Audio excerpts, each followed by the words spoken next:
Happy Saturday to all of Bills Mafia. Happy Saturday to all of the Built in Buffalo followers. I am back. It's been a couple weeks since I've been out. Missed my brother Akeem, but I'm back for the long haul. So we are back, reunited one more time. We got a lot of stuff to talk about. Akeem, first and foremost, how you feeling tonight, man?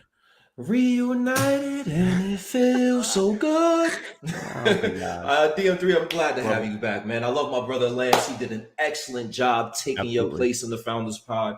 But I'm grateful and glad to have my brother back, DM3, back in the building. He's healthy. More importantly, I'm great. How are you feeling, my brother?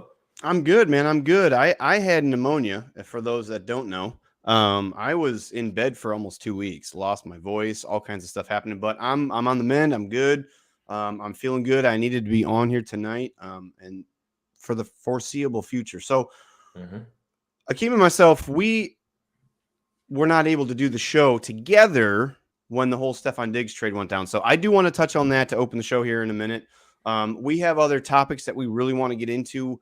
As you guys all know, the topic of the show, the main topic is, did the Bills regress? That's going to be the last part of the show. So if you guys hang out with us like you always do, we're going to touch on that. We're going to give you the insight that we actually thought of when we came up with the title of the show. Because I've already seen some comments asking about how can we regress when they haven't played a game yet. We're going to talk about the Brandon Beane press conference, because there was a bunch of good nuggets in there about Stefon Diggs, about Josh Allen, about the draft, the Josh Allen press conference. We're going to cover that. We're going to talk about if the Bills need a number one wide receiver. We're going to talk about what other positions are possible at number 28. And then we're going to talk about what this roster looks like compared to what it looked like the last 6 years under Brandon Beane and Sean McDermott. Let's get all the business out of the way. If you're watching us on Facebook, please share, like, comment. As always, we will throw those up when we see stuff that you guys want to talk about. If you're watching on YouTube, make sure you hit that subscribe button. That helps our channel grow. Make sure you like this video. Wherever you're watching this, hit that like button. That helps all the algorithms, especially on YouTube. Plus, it lets us know that you guys like what we're doing for you on a weekly basis here in Built in Buffalo. And if you're watching on X, make sure you comment and you share. So I want to talk about Stefon Diggs, Akeem, if you're cool with me talking about that for a minute. With that, I mean, I know it's the been floor is run. yours, brother. The floor is yours. I know it's been run through just about every brand, every content creator's had their spin on it. I wasn't able to talk about it. So I wanted to kind of just take a few minutes, put my own spin on things, and kind of lead you down a path to where some things will start to make sense as to why the Bills parted ways with Stefon Diggs. So back in 2020, we all, I think, were over the moon when Brandon Beane went and traded for Stefon Diggs. I thought that it was the right move to catapult Josh's progression to the next level of quarterback, the next tier, if you will. And it did. It worked great. It seemed like from day one, Steph came in and it looked like those two were inseparable. Obviously, that was the COVID year, so there was a lot of weird stuff that was going on. No fans in the stands, stuff like that. But the combination was lethal. Stefon Diggs set Bills single-season records for receptions, yards, all that stuff. And it was something that looked like was going to be building into formidable duo, a 1-2 punch for this Buffalo Bills offense. Now, if you guys remember, in the postseason of the 2020 season, the Bills lost to the Kansas City Chiefs in the AFC Championship game, right? I don't know if the Bills weren't prepared yet to get to that level of competition to play the Chiefs that year, but the lasting image I think a lot of Bills fans has after that game was over on social media was this image right here. Akeem, you remember this, right? I mean, Yes, sir. Yes, we sir. all, first off, I'll ask you just, and you don't have to go too in depth. How did you feel when you saw this unfolding, Stefon Diggs on the field, and you saw McDermott come out and give him a hug, and, they walked into the locker room? How did that make you feel about not just the team, the game, the result, but how did that make you feel about the player in Stefon Diggs at the moment? At that time, when I saw that picture, I said to myself, we got the right guy.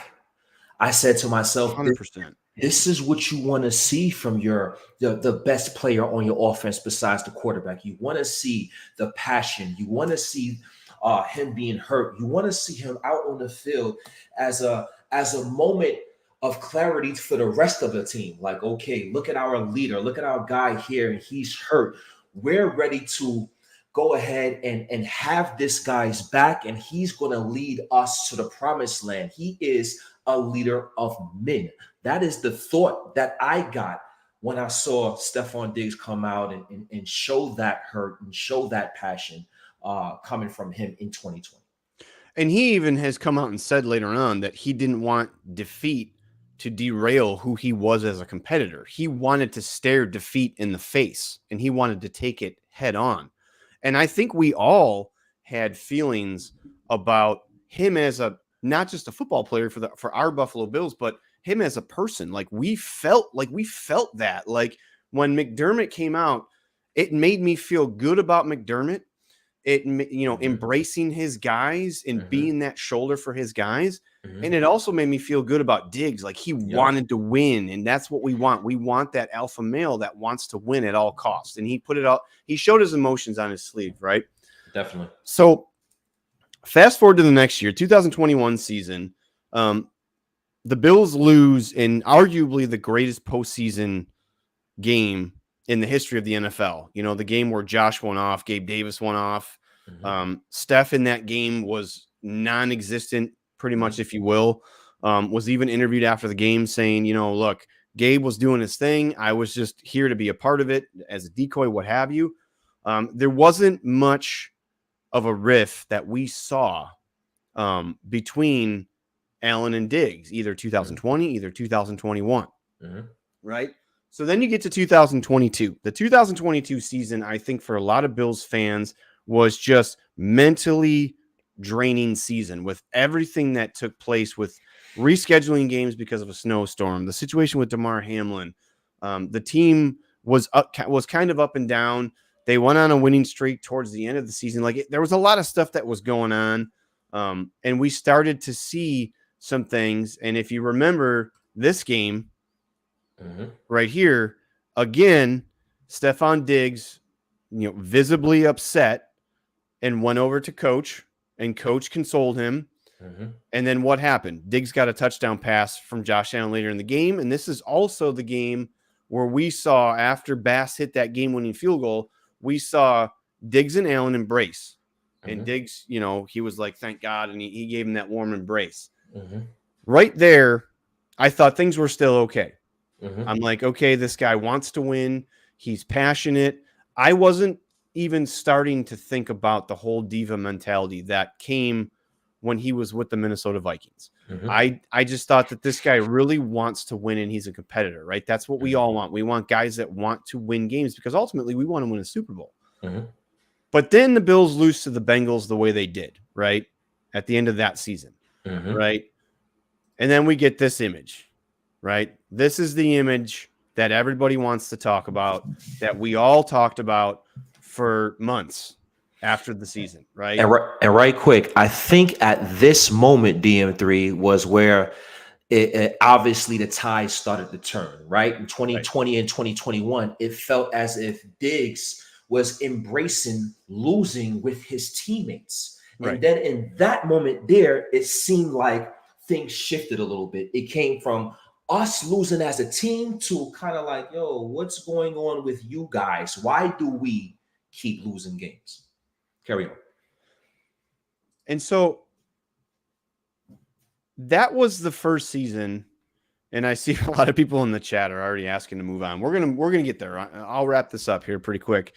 But at that point, that was when I think collectively we started to defend the whole, he's not going anywhere. He's not getting traded. The contract is untradeable. There's too much dead cap. We're not going to do it. And we spent a chunk of that offseason, right, defending him, talking about how he's passionate, right? I mean, this is the guy that went to go see Damar Hamlin in the hospital, right? And you don't think that he knew cameras were going to be there? Seeing him go into the hospital? All right, so in that offseason, he hits the Super Bowl row media, right? He's doing all the interviews. Mm-hmm. He's not answering questions the way that we hope he's answering questions. He's just spinning things the way that he wants, right? And then the cryptic tweets start, right? So we got all of that. So now the Bills lose again this offseason to the Chiefs in the divisional round, right? Say what you want about his production in that game. He had a drop. There was some other stuff that you know, he didn't play like Stefon Diggs, the number one. You could even say the last 9 games of the season, he didn't play like the number one receiver that we're used to. And then here comes all the cryptic tweets again. Mm-hmm. And we even did a show, Akeem, a couple weeks back, probably about a month ago, where I was saying, this is what he does. This is who he is. This comes with the territory of having Stefon Diggs. Mm-hmm. But now looking at it, I'm here to tell you that it's been about Stefon Diggs all along. Mm-hmm. If you go back to this picture, this is about Stefon Diggs. Mm-hmm. Even though we said what we just said, he knew what he was doing right here. He knew what he was doing right here. He knew what he was doing right here.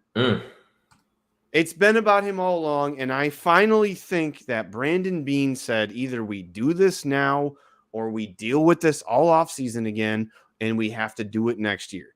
And he looked at the roster that he just depleted by all the salary cap casualties, getting younger, what have you, and he just said, I've had enough. Let's move on. Let's keep it. Let's just keep this youth movement going, and let's take care of it right now. Let's eat what we have to eat and start fresh next year. So That's my spin on it. I think that he made us all look like a fool for defending him and talking down all the trade rumors, because every content creator under the sun that's a Bills that covers the Buffalo Bills was saying that he was never going to get traded.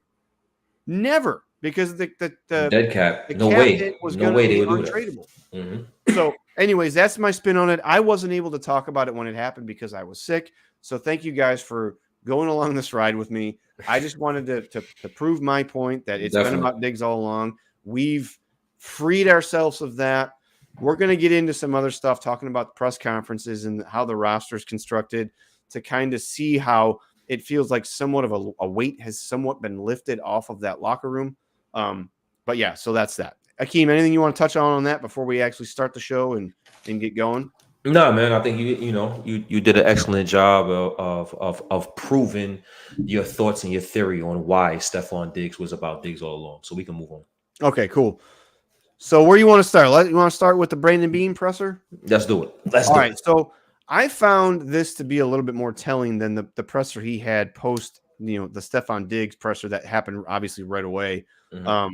I found this to be a little bit more telling because he talked about the wide receiver position. He talked about the draft. He talked about, how they need to construct things as far as trading up, trading back.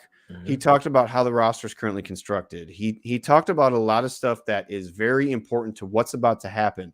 So I have a couple quotes. I'm going to read them off, and then Akeem, I want to get your reaction and your takeaways from these quotes, just kind of what your thought process is. Definitely. Behind Brandon Beane. All right. So first one I got is, we have a group of guys that bring different skill sets. Would we like to add to it? Yes. And he's talking about the wide receiver position. What does that mean to you? Brandon Beane, obviously, when you lose Stefon Diggs and when you lose Gabriel Davis, that's 241 targets from last season gone, right? So it opens up a lot of opportunities. And the way the roster is currently constructed now, the Buffalo Bills do not have that number one receiver, but they do have players that are capable of having and finding and having success. And they have players that is versatile to play a multitude of positions. And I think that's what Brandon Beane was referring to. Even though we don't have the number ones right now, what we do have is some position flexibility and versatility there. I agree. Okay, so I thought this was very interesting, and maybe I just missed this topic of conversation since last draft. But a question was asked about, obviously Beane's not going to give away anything. It's smokescreen season all day long. He's not going to give away too much of his thought process on why he trades up, trades back, does stuff like that. But the question was asked about Is there a range in the draft where he feels like he's going to need to target to trade, say pick 15 through, 20 or whatever? Is there a target number? Because he came out and said, it's a lot harder to get into the top 10 than it is to get to, 15 through 20. So the question was posed, what's your most comfortable zone for striking distance? And talking about last year's draft, he said that he was ready to trade back out of the first round, but Dalton Kincaid was still sitting there when they got to picks, 21, 22. So I thought that was extremely interesting. Josh Allen during his presser also said that he was texting Beane saying Dalton Kincaid or else or something like that for the movie Draft Day. So I'm not too sure how serious that is. But let me ask you this, and we'll dive more into the draft and positions. Do you think that there's a possibility that, and what would it take for him to trade back? Because we know how aggressive he is, and he doesn't take a step back. He seemingly goes forward. We've seen it numerous times in first and second rounds, even the third round, where he goes after what he wants. Is there a scenario where he trades out of 28? Because he was asked how many first round graded players he has on his board, and he said not 28. So is it 20? Is it 15? So what do you think? Because a lot of people will say that 28 is essentially almost basically the second round. Right. So again, I ask, what's the thought process? Do you think that there's a chance that Beane trades back from 28? I absolutely think that there's a chance that Beane can trade back from 28, right? Look at what's happening in this NFL draft. We have a bunch of teams that are quarterback needy teams, right? So now we have Caleb Williams is an obvious, and Drake May is an obvious, and Jaden Daniels is an obvious. But now, more quarterback needy teams need guys like Michael Penix Jr., need guys like JJ McCarthy. And you also need guys to protect your franchise quarterback. So those offensive linemen and offensive tackle are going to be viable positions in the draft as well, right? So when you look at it in that retrospect, there could be 5 quarterbacks taken in before the Buffalo Bills pick. There could be a plethora of tackles and offensive linemen that could be taken before the Buffalo Bills pick. And if that happens, there are going to be receivers that's fully capable of being there, even if the Buffalo Bills trade back. And I know, as much as all of us want receiver, and as much as all of us feel that we should double up on a receiver and get multiple, right? The reality is the Buffalo Bills have more needs beyond the wide receiver position. And when you think of it like that, you have to say, hey, you know what? The Buffalo Bills at defensive tackle, there's no Tim Settle, there's no Poona Ford, there's no rotation guys now. Austin Johnson and Deshaun Williams, I'm not even sold on those guys as rotational guys, right? Who knows about the edge position with Von Miller? Is he the guy? Is he going to be the Von Miller of old? Isn't he? We might want to entertain that position, but we have so much other positions of need. We might have to depend on Von Miller this season and say, you know what? We have a need at defensive tackle. So we might need to plug and play who we have and hope for the best with Von Miller. We're looking at the cornerback position. Is Kaiir Elam a part of the future plans for the Buffalo Bills? Because if he's not, the cornerback position could be a need sooner rather than later. There's not much depth behind Benford, behind Douglas, behind Teron Johnson. And Rasul Douglas is on 1 year, his final year of his contract. So that could be a need there. And I like Taylor Rapp. I don't love him. I like Mike Edwards. I don't love him. In my opinion, the Buffalo Bills can use 2 starting level safeties. So in my opinion, the Buffalo Bills can absolutely trade back in this draft because of all the things I just mentioned and the needs the Buffalo Bills have. So I would look forward. I would welcome a trade back situation and scenario for Brandon Beane and the Buffalo Bills. All right. This is going to probably go way down a rabbit hole. So this is what we do. So I think that they're going to acquire a wide receiver. The tea leaves that I'm feeling coming from Brandon Beane is that, yes, I fixed our salary cap. Yes, we have $31 million dead cap committed to Stefon Diggs. Yes, we want to look at 2025. I have a feeling, and I'm about 70-30, that he is going to trade for somebody that we are not even talking about as a wide receiver. DK Metcalf. You know, that's Josh Allen's wet dream right there. DK Metcalf. He can go get any ball. Contested, you cannot out physical DK Metcalf at all. You just can't. Somebody like that, people are going to talk about, Xavier Legette and stuff like that in the draft.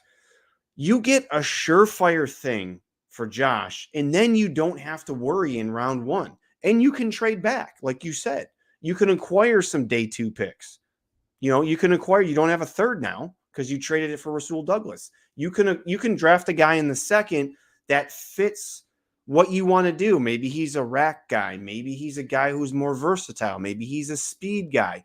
And then you don't have to worry about, did we go get the right one? You know what I mean? And in the first round, if you need something else, it's there, because I feel like Beane talked in his press conference about, and this is one of the comments I was going to bring up. I might as well bring it up now. Beane talked about trading away future first round picks. He made a point to make a statement that I will do it if it fits the immediate and long-term plans of this team. So you get a young receiver who's 26 or 27. It's the same thing he did with Stefon Diggs, rinse and repeat. Now, Diggs was here 4 years, and we ended up trading him, and it ultimately have some dead cap. But I don't know. I just have a feeling like he's going to be working the phones next week. And if it doesn't happen next week, it's something's going to happen during the draft. I just have a feeling like he is that much of a competitor that he wants to get a bona fide guy. And, oh, yeah, by the way, look at the receivers I've drafted on day 3. Gabe Davis, Khalil Shakir. Like, he can get guys that can come in here and fit the skill set mold that they want. Guys that are more than just one-trick ponies. So, and I'm glad you said guys that are more than just one-trick ponies. The reason being, Brandon Beane spoke about the receivers and talked about he would love having 2 number 1s, right? But he would be comfortable with 2 2s and finding and having success there. So I want to ask you, and I want to ask the people in the comment section as well, just to read the comments and get their thought process on things. Are we over exaggerating this X receiver position? Are we over exaggerating and saying we have to have an X wide receiver? Because it seems to me as if, listening to Brandon Beane, that Brandon Beane is looking for good, versatile football players first, as opposed to saying, hey, we need an X receiver. I'm starting to feel the vibe that the Buffalo Bills are comfortable with having versatility and kind of a positionless offense at the receiver position, as opposed to worrying about getting an X receiver. I wanted to get your thoughts on that. Well, first, I'll give you Brandon Beane's quote word verbatim. He said, what you need in this offense are guys that are smart, versatile, selfless, and can make the plays that their skill set allows them to make. So to your point, and I love the selfless little jab at Stefon Diggs. I loved, you know, that was a subtle shot. Yeah. I think that this offense and what they're doing this year, or putting together for this year, is not going to be what we saw last year. I think Joe Brady kind of took what he was working with and made it work. And what did Joe Brady do? And people want to say that Stefon Diggs might have been injured last year. Stefon Diggs warranted all this coverage. Stefon Diggs was not a major part of the Bills' success down the stretch. Mm-hmm. It was Khalil Shakir. It was Dalton Kincaid. It was James Cook. There was a lot of other stuff. And I think that a light went off with Brandon Beane. Maybe we don't need to have a guy who's just this alpha, even though I just said maybe he's going to trade for one, but maybe he seems to want more pieces in the puzzle that create different types of mismatches. Mm-hmm. If that makes sense. He wants more guys to give him to give Brady and Allen more flexibility to do different things on any given Sunday. If that makes sense. Because I don't honestly think, from listening to Beane and then thinking about it, and then obviously we talk all the time, I'm kind of torn because I really want them to get a bona fide guy that is that alpha male, like I just previously said. But I also think too that they're going to get the stuff that's going to work. I mean, Beane has said that it's April. You guys got to be patient. We have until September to assemble this roster. So it's very interesting. It's very, very interesting.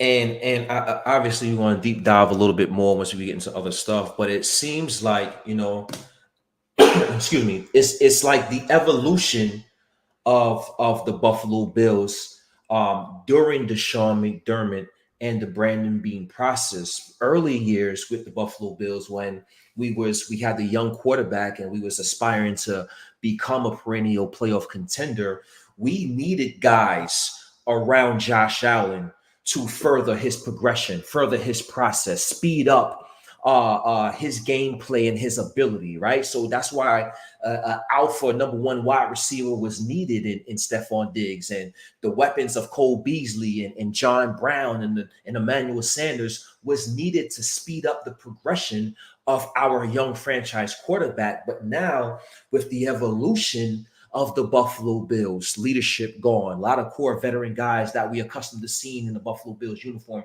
are gone. And now Josh Allen is coming into year 7, and he's now the guy that is progressed. He reached stardom and that level of progression. Now it's his job in the locker room to be that leader, because we lacked the leaders from last year. And it's his job to now progress the players around him, as opposed to the players that we had in the past helping Josh Allen with his progression. So now the tables have turned, and Josh Allen has to play like the Patrick Mahomes role, right? With Rashee Rice and the young players that they had, and he had to build and progress those guys and go through growing pains. Josh Allen is in the similar stance, a similar limelight heading into year 7 for the Buffalo Bills this season. I agree. I think more is better, and everybody's looking at the Bills wide receiver room now like there's like the cupboard is bare. Mm-hmm. But it's not going to stay like that, because Beane has to look in his own conference at what Patrick Mahomes has done the last 2 seasons. Now, albeit he has a Hall of Fame tight end, and we can't compare Dalton Kincaid, Dawson Knox, or 99% of the other tight ends to Travis Kelce. That's not fair, right? So we can't look and say, well, Kincaid's going to get all the targets, so he essentially is going to be like what Mahomes had in Kelce. That's not a fair assessment. We can't do that. That's not something we should do. But what he can look at is the fact that when Josh Allen plays Patrick Mahomes, don't talk about wins and losses. I understand those are important, but to me, wins will never be a quarterback stat, because it is a team sport. But if you look at how both quarterbacks perform, even in the playoffs, in the regular season, whatever you want, the last 4 or 5 games have been pretty damn close as far as who was the better quarterback on the field that day. I mean, am I wrong in saying that?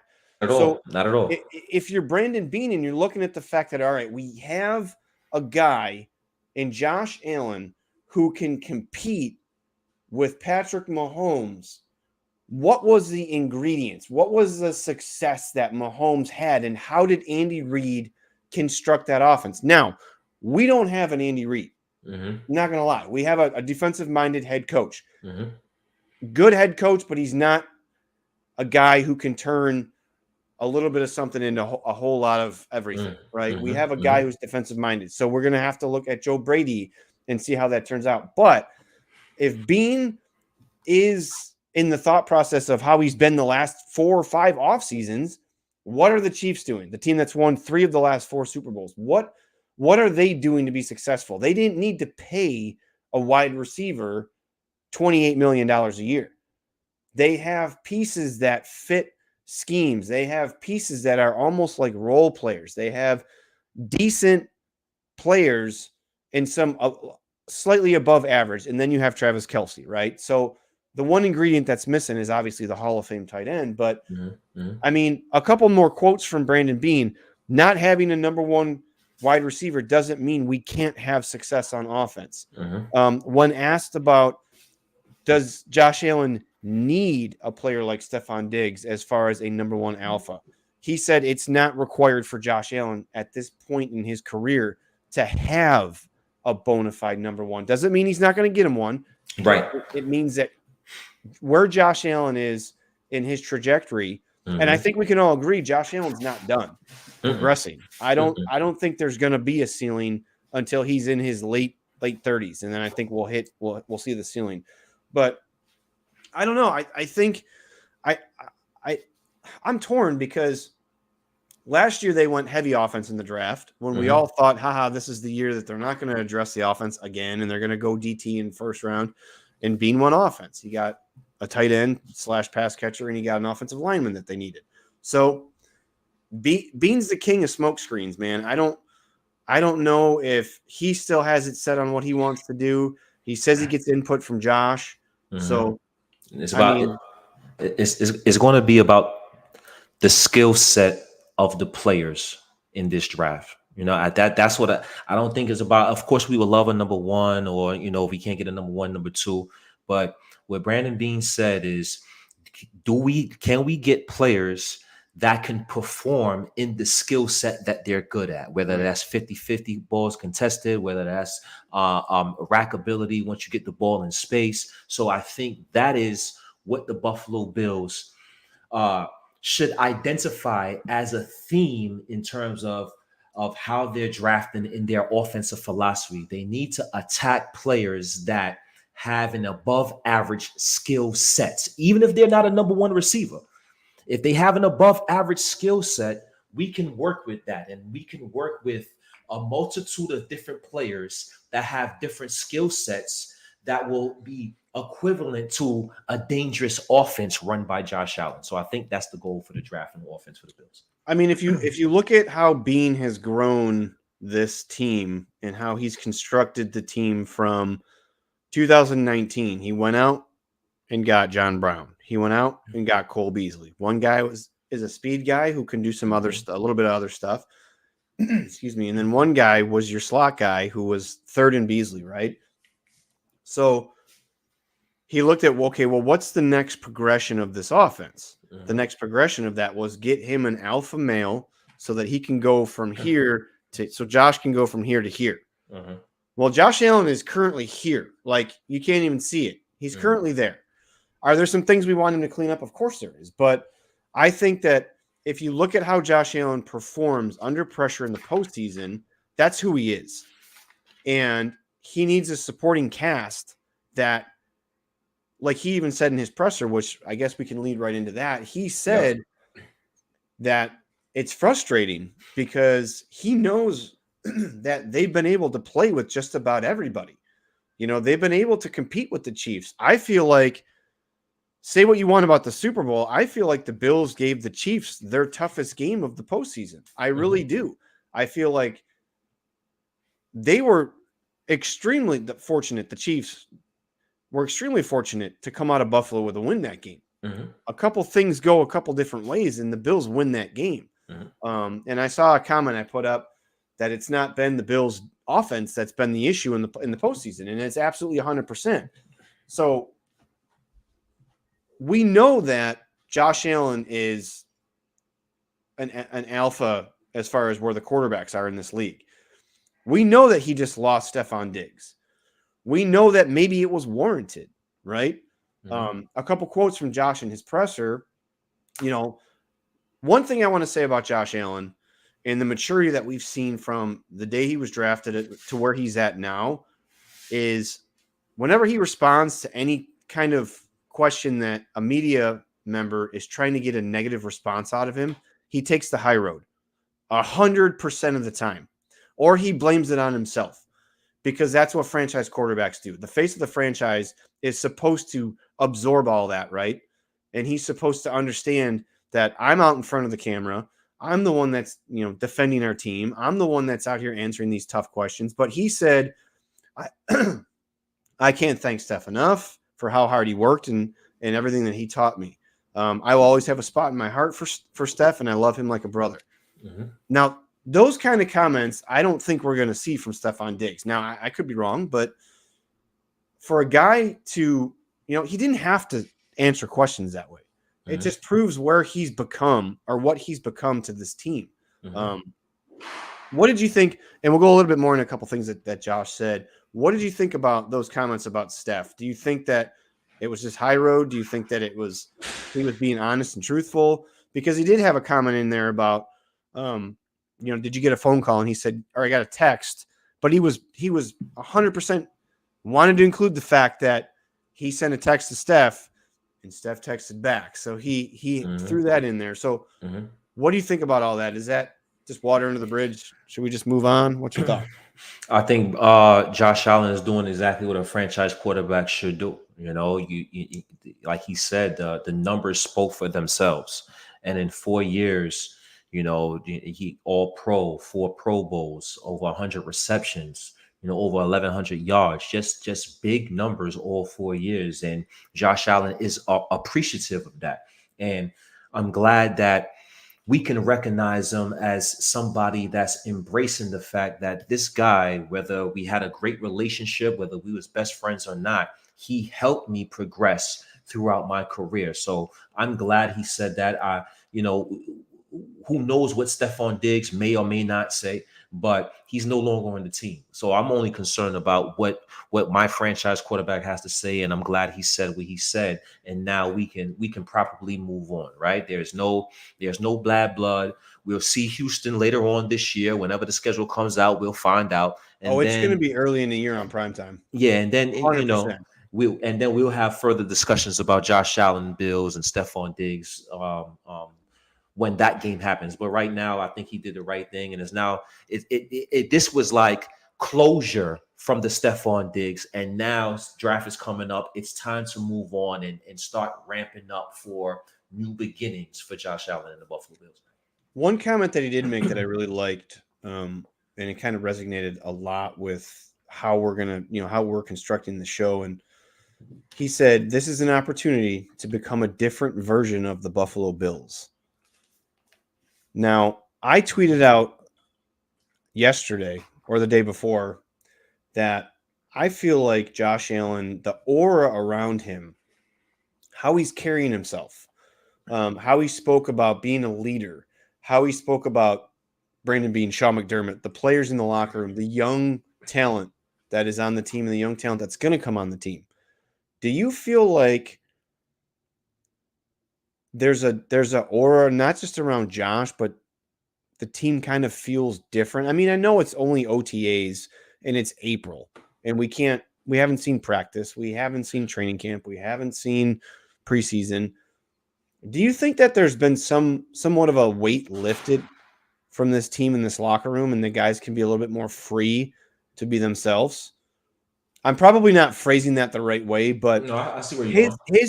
He made it a point to say that this is a great opportunity for us to be a different version of the Buffalo Bills. How did you take that?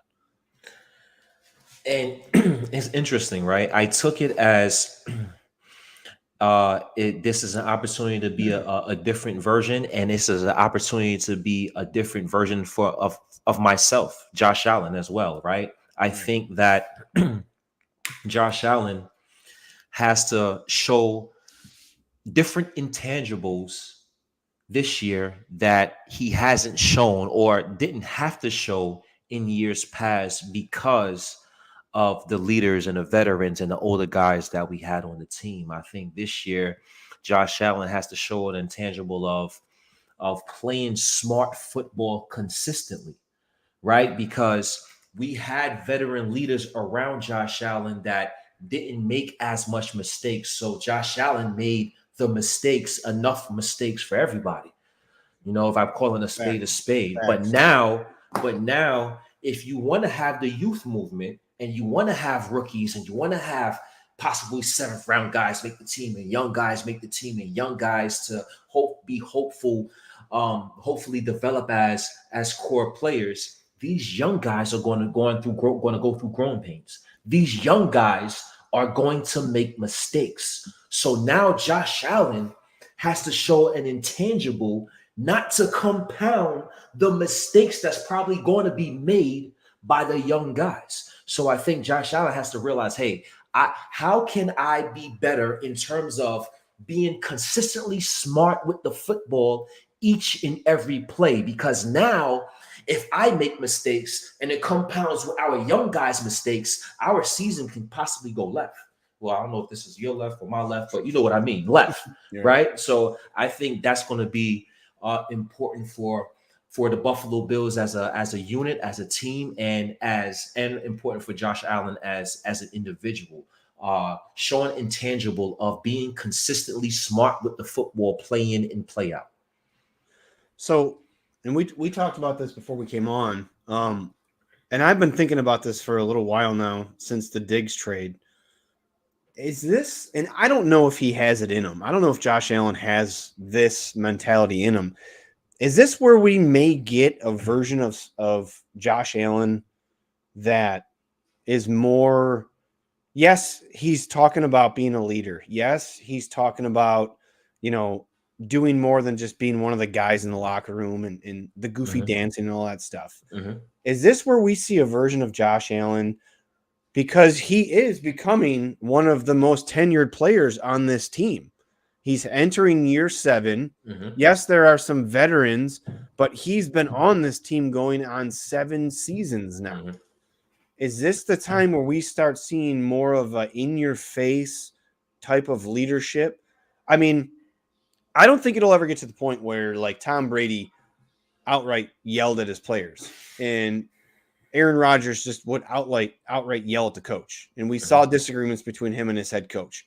I don't think that Josh Allen has that mentality. I just think he's too good of a human to ever be in that situation. But do you think this is a time where we see more of the alpha mentality from Josh? We see when he scores, we see the celebrating, we see the flexing, we see the spin the ball in your face, point at guys. We see, the locker room antics. We've seen all that from Josh because he knows how good he is. I'm sure of it.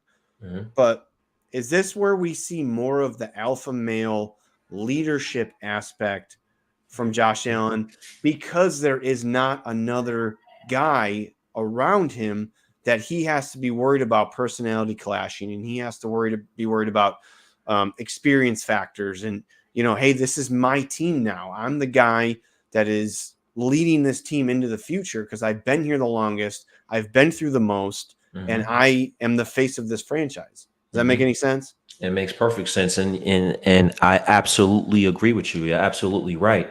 It was now Josh Allen is the biggest proponent to the Buffalo Bills and the Buffalo Bills' success during these last 7 years, right? But it's kind of like rebuilding the foundation for the Buffalo Bills. And now it starts with Josh Allen. Before Josh Allen came in a couple of years later, the foundation was built with Micah Hyde and Jordan Poyer and Tre'Davious White and Deion Dawkins. The foundation was built before Josh Allen came in the building. Right. And all he did was cement himself as that franchise quarterback and became the main proponent of the foundation that was already built prior to him getting here. But now with Poyer gone and Micah Hyde gone and Trey White and Mitch Morse and all these veteran guys gone, it's like now the foundation in terms of leadership, in terms of culture fit, in terms of locker room presence. It has to be built back up again. And now, being that Josh Allen is in his 7th year, the foundation starts with him. So now it's going to build, those building blocks is going to be based on how he reacts in certain moments in situations. He's going to have to be more vocal in the locker room. He's going to have to be more vocal on the field and take on that leadership role. He's going to have to be more vocal to these young guys and point them in the right direction and get on them when they make mistakes. So the evolution of the Buffalo Bills organization and franchise, it's now a new foundation that starts with Josh Allen, and we're going to see what he does with it. I agree with you 100%, because watching his press conference, the same sentiments you can tell without him actually saying what you just said. There's a lot of similarities from what you said and from what he said, talking about there's going to be young guys in this locker room that are going to have to step up and become captains. They're going to have to step up and become role players. They're going to have to be guys that may not be the most skilled players, but they're going to work hard and they're going to make a difference. An extra block here and there, or staying late at practice to work on something that's new. Or there was a lot of stuff that he was detailing, talking about, we don't have leadership. We lost a ton of leadership. So how can we turn this around?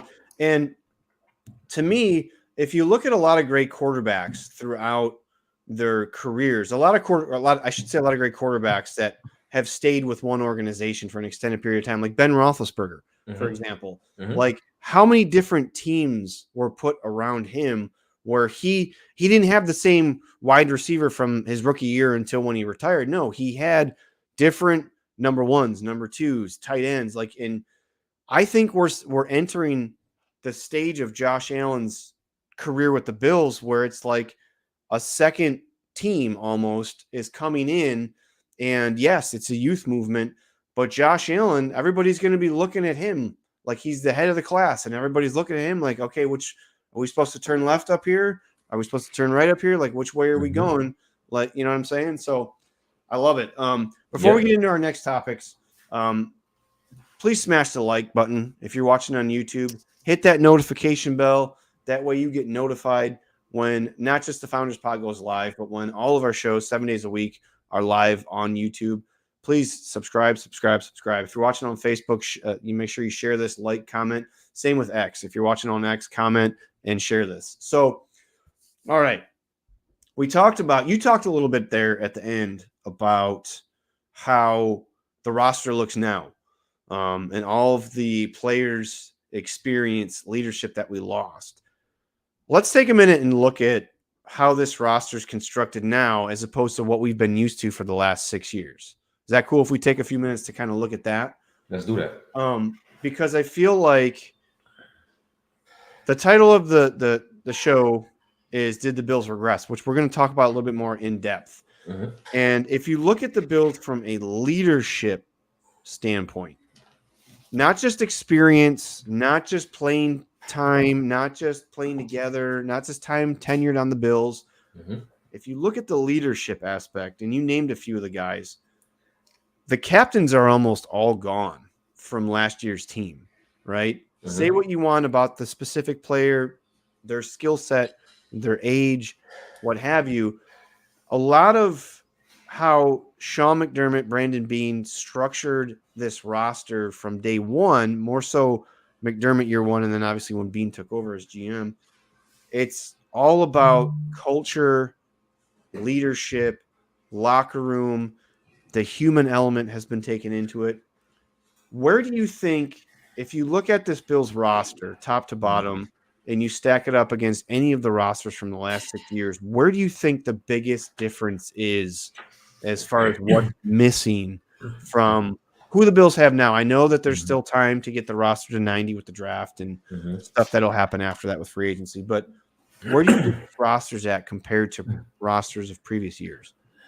So I'm thinking about, a couple of areas, kind of what I alluded to earlier. I'm thinking about the defensive line, right? Because we know that Sean McDermott loves to implore a heavy rotation amongst that defensive line unit, right? Last year, for an example, Ed Oliver last year, he played 730 snaps. That's 72% of the defensive snaps that Alva played. That's the most of his career. Yeah. Right. And so that lets us know that, okay, Ed Oliver played over 700 snaps most of his career, but he was still a part of that heavy rotation. Now, this year, we don't have the depth that we had last year. We don't have Leonard Floyd. We don't have Tim Settle. We don't have Linval Joseph. We don't have Puna Ford. So what is the rotation going to look like this year? What is the defensive line rotation going to look like? I think Austin Johnson is a downgrade. I gotta call a spade a spade. Yeah. I think Deshaun Williams is a downgrade. We probably wasn't the biggest proponents for Tim Settle or Puna Ford, but I don't think Austin Johnson and Deshaun Williams are better than those guys. Yeah. So when I look at it from that aspect, then we're talking about needing wide receiver. I'm like, hold on now. Defensive tackle, Sean McDermott. We was just in the comment section talking about it wasn't the offense fault that the Buffalo Bills lost these games. And then from a player standpoint, from a roster standpoint, on paper, the defense got worse. So what's going to happen to this defense that got worse if in the past it was better and we still failed on the defensive side of the ball with a defensive-minded coach? So when I look at that, I have my concerns. When I look at safety, I know Mike Edwards is versatile, and Taylor Rapp, he had that interception. I'm not overly impressed with either of those guys, and I think that people saying that Sean McDermott can make anybody this good safety, I disagree with that notion. The safety whisperer. Yeah, I disagree with the notion that Sean McDermott just could plug and play anybody and make them a starting caliber safety. In my opinion, that's disrespectful to Jordan Poyer and Micah Hyde. 100%, because I don't mean to cut you off, but no, you're fine. I feel like those two were meant to play together. Yes. The football gods found Jordan Poyer and Micah Hyde, and they played together. And how many times in history can you see where two starting safeties played together for 6 years? Mm-hmm. How many times have you seen, or 7 years? How many times have we seen that? That doesn't happen that way. Mm-hmm. So, yes, McDermott gets some credit, but we have to give the majority of the credit to Micah Hyde and Jordan Poyer. Absolutely. Absolutely. So when I look at those two positions, and safety is, in my opinion, safety, is it a premium position? No, it's not a premium position. But for what Sean McDermott wants to implement, from what he wants to implore, the safety position is an important one. It's a crucial one. So I think that we have to take that position a lot more seriously than we're probably taking. This is why I'm not opposed to a trade back, because I'm worried about the defensive line rotation, because I'm worried about the back end of that safety, both in the box safety and playing deep thirds. So when I think of the guys that we had and the guys we have now, on paper, it looks like a regression to me. Does regression mean no playoffs? Absolutely not. Does regression mean that we can't win the AFC East? Absolutely not, because we can progress as long as we have the talent and as long as we have the type of players that can actually progress. We can get to where we need to go as the season goes along. But as of today, 420. Shout out to all the 420 people, right? For all those that partake in the 420. All of us, I mean, everybody that partakes in 420. It's on YouTube. They might be watching. Congratulations. The Buffalo Bills are not the team they are today that they were last year. But I do think we can get there with some necessary moves. Yeah. So, are we talking about regression now, or do you want to wait? It's up You to want you. you The want to talk floor is about it? yours. The floor is yours. So, let's just talk about it now Let's because do it. we're already here. We're already We're here. here. You broke through the window. We're Yeah, already we're here. You're here. trying to sneak in the house. We're already here. So, um, there's more that goes into this than regression. I saw the first comment of the show tonight. I was reading it Mm, before we came on. Was that how can you say that the Buffalo Bills have regressed when they have not played a single game yet? mhm. Let's talk about regression. And like Akeem was just saying and brought up great points. If you look at regression and you just think about what that means. What that means is something as good as it was previous. Okay. How is the leadership in the Bills locker room right now? It's not as good as it was last year. I'm not saying it's not going to get to where it was Right. or it will be even better. Who knows? It could be because this front office and this coaching staff seems to find the guys that can get the leadership aspect because I know it's important to them. They can get the leadership aspect out of the players that they want. It just means right now we don't see it, Mhm. right? As far if we want to talk about skill set, Akeem just brought up a great point about Taylor Rapp and Mike Edwards. They are on paper, based off of experience and watching these guys play, they're not as good as Micah Hyde and Jordan Poyer playing together. They're just not. Can they be? Of course. That's not what we're saying. We're talking about April 20th. What does regression look like? The Bills just lost a guy who set every single season receiving record for this team. Say what you want about the move. If you like the move, don't like the move, you're glad he's gone. It's a huge target share that is missing that Mhm. has to go to somebody else. Right. Say what you want about how he performed down the stretch, whatever. I mean, Brandon Beane, Josh Allen both said, look at the stats. The stats don't lie.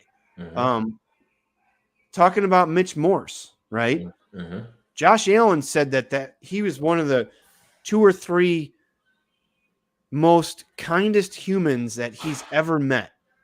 One of the most gracious guys that he's ever met. And now he has to have a new center. So that's regression. It's going to be a learning curve. Like Akeem said, there's going to be bumps in the road. And Josh Allen also alluded to that in his presser. Mhm. There's mannerisms that your center builds up with your quarterback Mhm. that are going to be adjustments. Mhm. I mean, there's other things too, but to me, yes, on April 20th, we are talking about regression because look at the reps and snap counts and experience and games played and captains of this team and leadership that we just lost. A few weeks ago, me and Akeem were talking about time on task. We Mhm. just lost a lot of that. Now, are we in the middle of a youth movement? Absolutely, and it's the right move. But right now, this team I believe has regressed based off of leadership, based off of locker room presence, based off of, time on task, things like that. What does regression mean to you, Akeem? Elaborate a little bit more on what you already said, talking about like the safety position and at Oliver and stuff like that. Time on task. Regression goes beyond. Obviously, that's the most important factor. The players, right? The players and the talent level. excuse me, of the players. But now when you have new players, it's a learning curve. When you have a new center, now the center has to get acclimated with Josh Allen. How long is that going to take? We look at snapping the ball like a known commodity. We don't even think about it, just like getting up and brushing your teeth in the morning. But that is a crucial part of the game, and you can't have missnaps. And if you do have missnaps, you're going to be in some trouble. So that's a learning curve. We're talking about Mike Edwards and Taylor Rapp and Austin Johnson and Deshaun Williams. Well, these guys are all new, and when you're new, you have to learn a new system. right? That's a learning curve. You got to learn the Buffalo Bills way. That's going to be a learning curve. Terrell Bernard, the middle linebacker for the Buffalo Bills, who showed his worth. He is an ascending linebacker, but now he has to take more responsibility in his third year being that middle linebacker. Now he really has to call all the plays and make sure he knows where each guy lines up, as opposed to last year when he had all these veterans around him. He just had to control and worry about what he had to control. So it's a learning curve when you don't have the players you once had and you're trying to implement and build up this new foundation with these new players while still trying to remain competitive and hoist the Lombardi trophy. So regression goes beyond the caliber of players. The regression goes towards time on task, towards learning your players and the people around you and what they like to do and what they can handle from what they can't handle. And regression goes towards learning a new system. And a lot of these guys are going to have to learn a new system. And we're talking about the Buffalo Bills players that was there last year offensively. Joe Brady came and started calling plays the 10th game of the season. How much wrinkles is he going to implement in the off season? There's going to be a learning curve with the players currently on the team, let alone the players that wasn't on the team last year. So there's a lot of things that the Buffalo Bills are going to have to partake in as far as teaching moments, because these players are going to have learning curves. Not to mention, too, you mentioned offense. They played all season last year with the starting five, played every game. 95% of the snaps. So now you add in a guy who, yes, played on the offensive line last year in Connor McGovern, but now he's playing a new position, right? And is David Edwards the starting left guard? I mean, we probably would like to plug him in there, but the system's going to be different. So there's probably going to be some hiccups there as well, right? And we talked about this. I don't feel like we got the full Joe Brady offense. I feel like he used what he had and made it work. So I'm for that aspect, I'm excited to see what he can do with a full offseason. And I feel like they're going to be drafting players or signing free agents or, bringing in players however they can to fit into what he's trying to do. So I don't know. Again, we're not saying that the Bills are a bad team by any means. I personally think they're still going to win the AFC East and they're going to be contending for a championship. It's just the fact that if you look at this roster and you take away just on the field stuff and you look at leadership, if you look at film room study, if you look at the players that we lost, the team has regressed. I can't say it any more simpler than that. Now, I want to ask a question, and shout out Joey Hatch. Appreciate you, Joey Hatch, for letting me share on the Founders Pod in your group chat. Appreciate you. But let me ask you a question now. We're talking about regression and learning curves, right? We have a new defensive coordinator in Bobby Babish.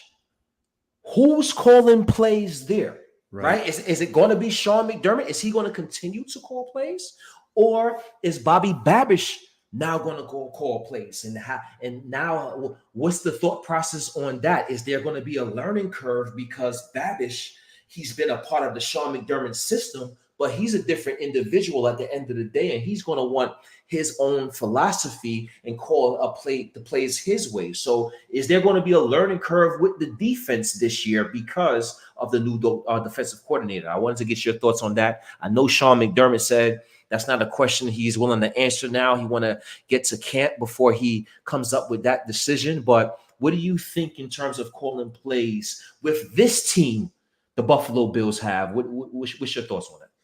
I think the reason why he hasn't given us an answer to that question is because of things that you said. There's still a lot of things missing. There's depth missing, right? We don't know. All signs point to Matt Milano being ready to go for training camp, but are they going to take it easy on him? The Bills have shown that when guys come back from serious injuries at end seasons, they kind of take it easy on them and let them kind of ease them back in. We don't know what we're going to get from Matt Milano. Like you said, safety position. It's all like it's a whole new safety room almost, right? Minus Mhm. DeMar Hamlin. Mhm. So there's a lot of moving parts in and out of what they're trying to do. Mhm. So I think it's fine by him saying, we'll wait and see who's going to do it. I Mhm. think that he has the utmost confidence in Bobby Babich. He's brung him along since Mhm. 2017 when he was an assistant DB's coach, to when he was the safeties coach, to when he was the linebackers coach. Now he's the defensive coordinator. He's a young guy who's in tune with the players.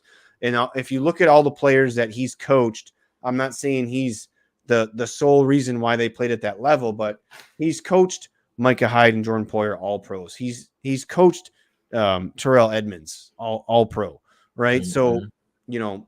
and he coached the linebackers in 22, and that was when Edmonds had his best season, albeit whatever, a contract season, what have you. But I think that at some point, though, they need to figure it out, because we can't be going into the start of the season and we have McDermott calling plays when Babich may be capable of doing that all along, right? I mean, Mhm. his father was a defensive coach. Like, he's grown up in the NFL. Like, he's been with McDermott for 7 years. Like, he knows how McDermott is and what he wants and what he's doing. And I don't know. I think they do need to figure it out. Somebody needs to Mhm. say at some point, Yeah, Babich is they calling will. plays or McDermott's calling plays. Honestly, personally, my opinion, Mhm. Babich needs to call plays and Sean McDermott needs to manage the game. That's Mhm. my opinion, Mhm. because I feel like there's still times when we look back at McDermott. If you like him, you don't like him, if you want to criticize him or not, there's times when we need to talk about in-game management. The end of the Broncos game. There's some other games, the Philadelphia game. Like, there's times when I think that he needs to just be solely focused. Doesn't mean he can't be in Babbich's ear saying, hey, let's try this or let's change this at halftime or whatever. But that's my opinion.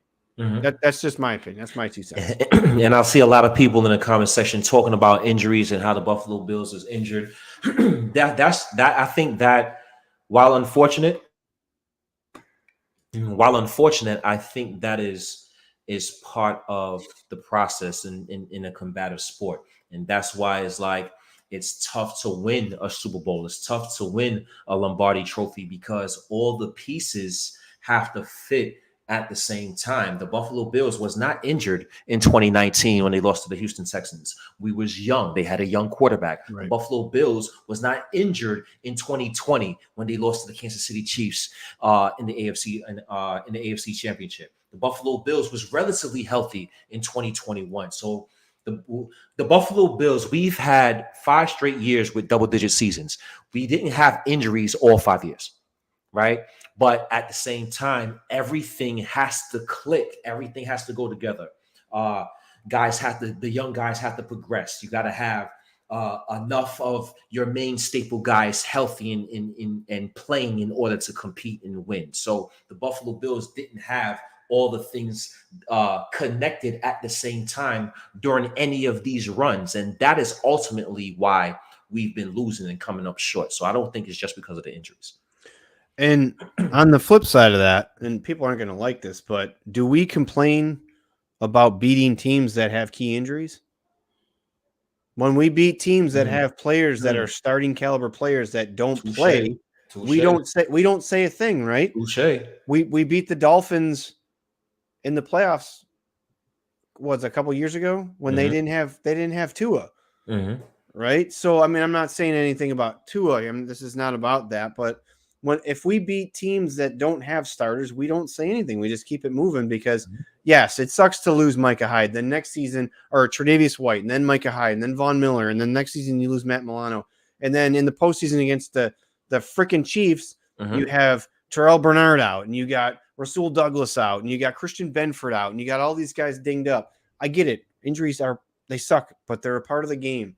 Hmm. It's the Bills still could have beat the Kansas City Chiefs. Hmm. They had every opportunity to finish, and what they didn't do was capitalize on opportunity. That's it. Hmm. And what the Chiefs capitalized on the opportunities that they had. I mean, I hate to say that. I Hmm. hate to sound like a hater, but that's factual. Hmm. It's Josh Allen doesn't get hit in the pocket. He hits Shakir, who's wide open in the end zone. The Hmm. Bills take the lead in Hmm. that game late. So That's neither here nor there. I hate what ifs. And that's the key right there with the Buffalo Bills. When the game is in the balance, the teams that are perfect in their precision in their play calls are going to end up winning the games. The teams that are not going to make mistakes are the team that's probably going to win the game. And in those crucial moments, see, the Buffalo Bills are good, are a good overall team. But when we get in those crucial moments and we're playing the Kansas City Chiefs and we playing the Cincinnati Bengals and we playing teams that is just as superior as us, now it's about who can excel and make the correct play. It's about who can play mistake-free football, because the person or the team that makes the mistake is the person or the team that's probably going to lose the game. And the Buffalo Bills, they end up making some kind of mistake or some kind of mishap or something goes wrong in the course of a game where the other team capitalizes on their fortunes and ultimately end up winning the game. Right? Philadelphia Eagles. Elliott hits a 59-yard field goal and 25-mile-per-hour winds. You can't do anything about that. But when the Philadelphia Eagles had the opportunity to make a play like that, they made that play. And the Buffalo Bills, when they get those opportunities, they fail to make that play. And the same. I don't mean to cut you off, but the same game where Josh misses Gabe Davis on that deep throw, the game's over right there. Mm-hmm. Gabe Davis goes that way or Josh throws the ball that way, whatever, that game's over. Mm-hmm. The Broncos, 12 men on the field. The guy literally handed you the game. Mm-hmm. He missed a field goal. Mm-hmm. 12 men on the field, move the ball 5 yards forward, and he hits the field goal. Mm-hmm. Small things like that. Sorry. No, you're fine. No, you're fine. No, I was done. All right, so you want to talk about the draft and players that or positions that we think may be on the board for number 28? Yeah, we could definitely do that. I can do that. Everybody, and this is how we'll close the show, and we won't be too long. But everybody has been mock drafting. Say what you want about mock drafts. I mean, everybody that's probably watching has probably done 15 of them. I know I have. A wide receiver to the Bills, whether it's going crazy and trading up into the way up in the first round, whether it's trading up into the middle of the first round, whether it's drafting one at 28, or whether it's trading out of the first round and taking the best wide receiver available in the second round. Everybody's doing it. Akeem, are there other positions on this roster that you feel like after everything we talked about with the wide receiver position, the X position, all this stuff, and how the offense is going to be constructed, is there another position on this roster that you feel is more important than the wide receiver position that the Bills need to add to this roster? I'll tell you this. I'll preface it by saying Brandon Beane was asked straight up if he could add to the defensive line a player that can contribute big time this coming season. Would he like that? And he said, I would love it. Smoke screen or not? Was that smoke screen or you believe that? I have no idea. Because the running joke with Brandon Beane is that he's going to draft a DT in the first round no matter what. So what's your thoughts? I think it's absolutely possible the Buffalo Bills can draft another position besides wide receiver at 28. We spoke about it. Now, do we need 2 starting level safeties? Absolutely. If we draft a safety in the first round, I'd probably be pissed off. I wouldn't be mad if it's the player Tyler Nubin and he possessed a lot of things. I know how you feel about the safety position, but I would be pissed off with a first round safety selection. But beyond that, I think there's a case to be made for defensive end, right? If I'm gonna spitball some names out here. If Chop Robinson from Penn State is available, or if Latu from UCLA, because of his medical history with his neck and teams have concerns there, if they're available, they are entertaining targets for the Buffalo Bills. Why? Because Gregory Rousseau is going into his 5th year. We don't know what we get with Von Miller. AJ Epinesa is a fine rotational player, and Casey Tuhold is the same way. But we need to have an influx in talent and develop core players for the Buffalo Bills at a premium position. So if we see one that fit, Absolutely. The cornerback position. Now, there's draft experts that do link cornerback to the Buffalo Bills. I seen Nate Wiggins. I seen the kid Mitchell, I believe from Toledo. But I think that could be a need for the Bills because of the lack of depth there, because of not knowing what Rasul Douglas is going to be doing after this season. So, the cornerback position, the defensive end position are two needs that I think could be entertained at pick 28. And last but not least, now I know that the right tackle position is Spencer Brown's and he's the starter, but he's going into his last year, his contract as well, right? And this is all dependent on how the boards fall. This is all dependent if the Buffalo Bills can't move out their pick for whatever reason. Do the Bills want to pay Spencer Brown 13, 14, 15 million dollars next season? Or if they see a tackle that they didn't think would be on the board at 28, do they kick the tires off there? So I think there's a lot of interesting components that could be looked into at 28, depending on how the board falls. Yes, I do believe there are other positions the Buffalo Bills are actually entertaining at number 28.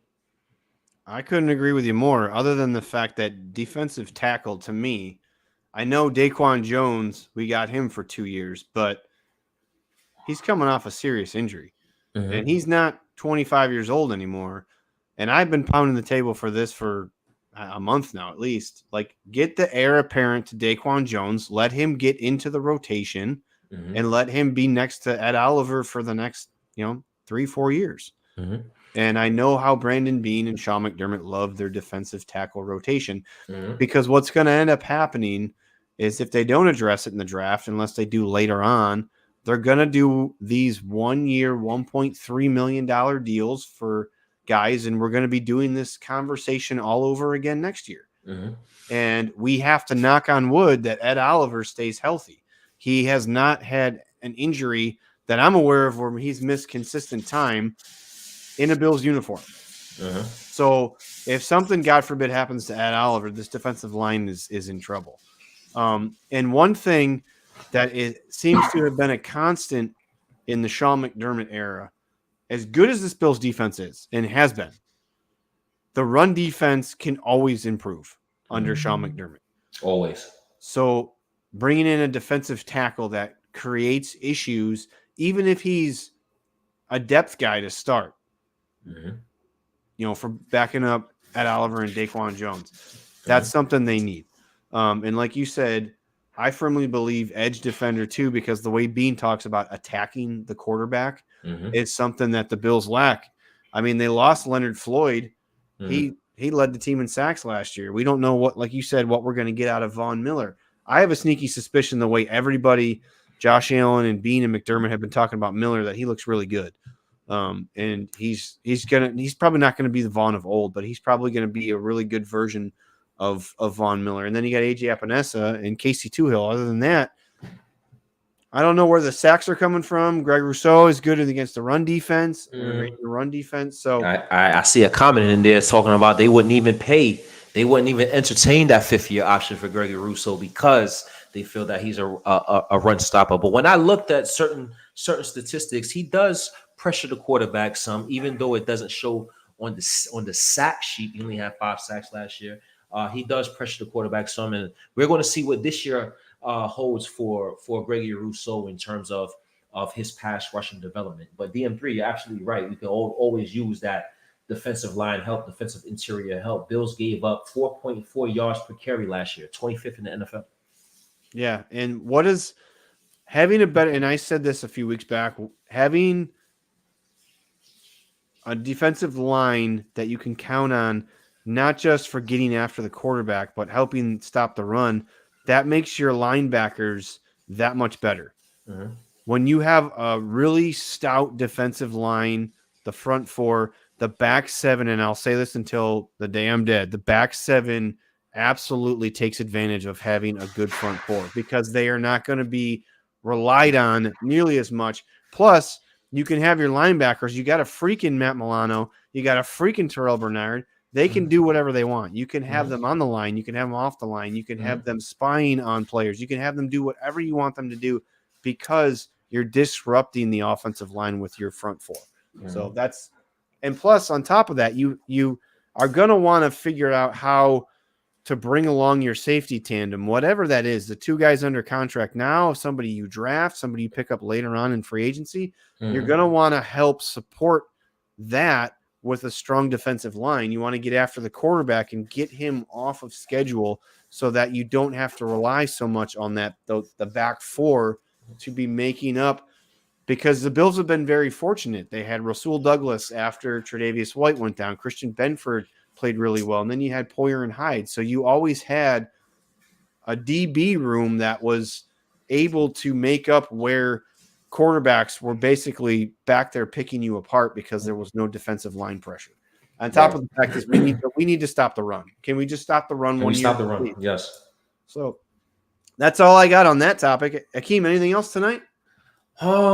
Nah, I think this was another very good show, another excellent show, man. We covered a lot of different things, talking about the Buffalo Bills beyond the wide receiver position. Of course, we're going to get our wide receiver talk in, as we should. It's a necessity for the Buffalo Bills. But I also thought it was imperative of us to discuss Brandon Beane and Sean McDermott and Josh Allen and needs beyond the wide receiver position. I think we've been talking about this so much that we forget there's other positions of need. And I think we did a good job bringing that to light today.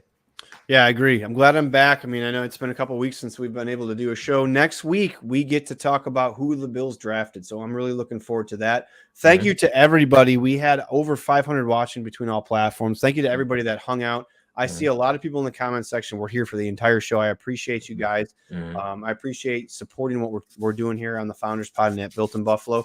So until next time, for Akeem, I'm DM3. We are the co-founders of Built in Buffalo. We'll see you next time. Much love and go Bills. Go Bills.